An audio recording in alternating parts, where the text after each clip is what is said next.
ഇപ്പോൾ Mathew Kuzhalnadan MLA telephone ലൈനിലുണ്ട്. Shri Mathew Kuzhalnadan, രാഷ്ട്രീയ എതിരാളികളെ കേന്ദ്ര ഏജൻസികൾ ഉപയോഗിച്ചുകൊണ്ട് വേട്ടയാടുന്നു എന്നതാണല്ലോ പ്രതിപക്ഷത്തിന്റെ പ്രധാനപ്പെട്ട ആരോപണം. അതിനോട് ചേർത്ത് വെക്കേണ്ട ഒന്നാണോ ഡൽഹി മുഖ്യമന്ത്രിയുടെ അറസ്റ്റ്?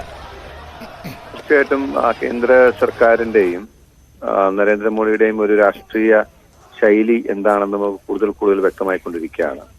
ഒരു തെരഞ്ഞെടുപ്പിന്റെ പടിവാതിക്കൽ പ്രതിപക്ഷ രാഷ്ട്രീയ കക്ഷികളെയും നേതാക്കളെയും തെരഞ്ഞുപിടിച്ച് വേട്ടയാടുകയും അവരുടെ തെരഞ്ഞെടുപ്പിലെ പ്രവർത്തനങ്ങളെ എങ്ങനെ അട്ടിമറിക്കാം അല്ലെങ്കിൽ മന്ദീഭവിക്കാം എന്നതിനെ സംബന്ധിച്ച് എല്ലാ തരത്തിലുള്ള സാധ്യതകളും പ്രയോജനപ്പെടുത്തുന്ന കാഴ്ചയാണ് ഇപ്പോൾ നമ്മൾ കാണുന്നത്. ഇപ്പോൾ കേജ്രിവാൾ അറസ്റ്റിലായി. ഇതിനു മുമ്പ് കോൺഗ്രസിന്റെ അക്കൗണ്ടുകൾ മരവിപ്പിക്കുക, കോൺഗ്രസ് നേതാക്കന്മാർക്കും മറ്റുള്ളവർക്കുമെതിരെ EDയും CBIയും പ്രയോഗിക്കുക, പ്രതിപക്ഷത്തെ തെരഞ്ഞുപിടിച്ച് വേട്ടയാടി തെരഞ്ഞെടുപ്പിൽ ദുർബലപ്പെടുത്താനുള്ള ഒരു പരിശ്രമത്തിന്റെ ഭാഗമായി മാത്രമേ നമുക്കിതിനെ കാണാൻ കഴിയൂ.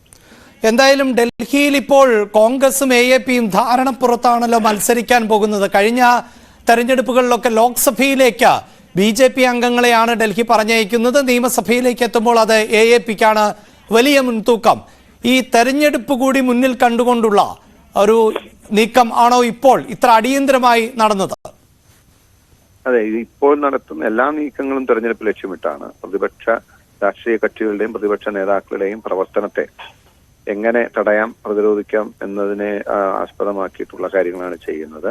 ഡൽഹിയിൽ ഇപ്പോ ആം ആദ്മിയും കോൺഗ്രസും സഖ്യത്തിൽ മത്സരിക്കുമ്പോൾ BJPക്ക് സീറ്റുകൾ നഷ്ടപ്പെടുമെന്നും വലിയ മുന്നേറ്റം ഇന്ത്യ മുന്നണി ഉണ്ടാകുമെന്നുള്ള പ്രവചനങ്ങൾ വന്നതിന് പിന്നാലെ അതിനെ എങ്ങനെ നേരിടണം എന്നതിലുള്ള വെപ്രാളമാണ് അല്ലെങ്കിൽ വിഭ്രാന്തിയാണ് ഇപ്പോൾ കാണുന്ന ഈ അറസ്റ്റ് പിന്നിൽ എന്ന് തന്നെയാണ് നമുക്ക് മനസ്സിലാക്കാൻ കഴിയും. താങ്കളൊരു അഭിഭാഷകൻ കൂടിയാണല്ലോ. ഇപ്പോൾ ഇത്തരം വിഷയങ്ങളൊക്കെ ഉണ്ടാകുമ്പോൾ അടിയന്തരമായി സുപ്രീം കോടതി സിറ്റിംഗ് നടത്തിയിട്ടുള്ള സാഹചര്യമുണ്ടോ?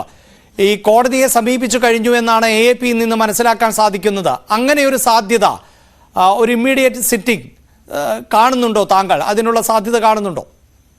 അല്ല, അത് ഡിപ്പെൻഡ്സ് ഓൺ ദ ഫാക്ച്വൽ സർക്കംസ്റ്റൻസും അതിന്റെ ലീഗൽ കംപ്ലയൻസ് എന്ന് പറയുന്ന അറസ്റ്റിന്റെ മറ്റ് സാങ്കേതികതകൾ കൂടി പരിശോധിച്ചാലാണ് ഒരു അടിയന്തര സിറ്റിംഗിന് സാധ്യത ഉണ്ടോ അതേ നോർമൽ ബെയിൽ കേൾക്കേണ്ട ഒരു നിലയിലേക്ക് പോകുമെന്ന് പറയാൻ കഴിയില്ല. അതൊരു പ്രിഡിക്റ്റബിൾ ആയിട്ട് പറയാൻ കഴിയുന്ന കാര്യമല്ല. പക്ഷേ ഒരു അശാവഹമായ കാര്യം, കേന്ദ്ര സർക്കാരിന്റെ ഇതുപോലുള്ള നടപടികളോ സുപ്രീം കോടതി അല്ലെങ്കിൽ രാജ്യത്തെ നീതിന്യായ കോടതികൾ നിയമപരമായി തന്നെ അതിനെ എക്സ്പോസ് ചെയ്യുകയും അതിനെ ചെറുക്കുകയും ചെയ്യുന്നുണ്ട്. അതാണ് നമ്മൾ കഴിഞ്ഞ ദിവസം ഇലക്ട്രൽ ബോണ്ട് പോലുള്ള കാര്യങ്ങൾ കണ്ടത്. അതുകൊണ്ട് കോടതിയുടെ ഇടപെടലിൽ എപ്പോഴും പ്രതീക്ഷയുണ്ട്. ഈ ഇന്ത്യ മുന്നണിയുടെ ഭാഗത്ത് നിന്ന് അതിശക്തമായ പ്രതിഷേധം ഉണ്ടാകുമോ? തീർച്ചയായിട്ടും ഞങ്ങളിത് തെരുവിൽ പ്രതിഷേധിക്കും, രാഷ്ട്രീയപരമായി ഉയർത്തിക്കൊണ്ടുവരും, പ്രചരണത്തിന്റെ ഭാഗമാക്കും. ആം ആദ്മി പാർട്ടി എന്ന നിലയിൽ മാത്രം അതിനെ ഞങ്ങൾ കാണാൻ തയ്യാറാവത്തില്ല. തീർച്ചയായിട്ടും മുന്നണിയുടെ ഭാഗമായി നിൽക്കുന്ന പാർട്ടികൾക്ക് ഇതുപോലുള്ള പ്രതിസന്ധികൾ ഉണ്ടാവുമ്പോൾ അവരെ കൂടി ചേർത്ത് പിടിക്കുക എന്നുള്ളത് മുന്നണിക്ക് നേതൃത്വം നൽകുന്ന കോൺഗ്രസിന്റെ ഒരു ഉത്തരവാദിത്വവും ധർമ്മവുമായിട്ടാണ് കാണുന്നത്. വളരെ നന്ദി ശ്രീ മാത്യു കുഴൽനാടൻ ഞങ്ങളോട് പ്രതികരിച്ചതിന്. ഡൽഹിയിൽ AAPയും കോൺഗ്രസും സഖ്യമായാണ് മത്സരിക്കുന്നത്. ആ സഖ്യം BJPയേക്കാൾ നേട്ടം കൈവരിക്കുമെന്ന സർവേകൾ കൂടി പുറത്തുവന്ന പശ്ചാത്തലത്തിലാണ് ഇത്തരത്തിലൊരു അടിയന്തര നീക്കം എന്നാണ് മാത്യു കുഴൽനാടൻ MLA പ്രതികരിക്കുന്നത്. വലിയ പ്രതിഷേധം ഇപ്പോഴും ഡൽഹിയിൽ ഉണ്ടായിരിക്കുന്നു.